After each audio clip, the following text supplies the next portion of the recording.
და კიდევ ერთი რაც მინდა გითხრათ რაც შემithხოვნა რომ მოდით უბრალოდ მიუტევოთ ერთმანეთს ყოველივე რაც კი შეგვიცოდავს რაც კი შეცდომა დაგვიშვია ნუ შევჭამთ ერთმანეთს ნუ შევჭამთ იმიტომ რომ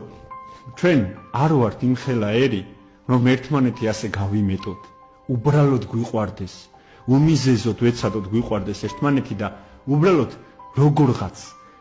შევძლოთ იმდენი და მე ვიცი რომ ქართველ ერს ეს გონიერება აქვს რომ შევძლოთ იმდენი რომ შვიდობიანად ვიცხოვროთ თითოეულმა ჩვენგანმა შვიდობით სიყვარულით ვიცხოვროთ შვიდობითა და სიყვარულით უბრალოდ შევძლოთ ეს როგორღაც დავაძალოთ ჩვენ თავს ისევ ჩვენი ერისთვის თითოეული ჩვენგანისთვის ღმერთმა დალოცოს ჩვენი ქვეყანა ღმერთმა დალოცოს ჩვენი საქართველო ბედნიერებას და სიხარულს გისურვებთ თითოეულ თქვენგანს ღვთის წყალობა და მადლი იყოს თქვენთან უკუნისამდე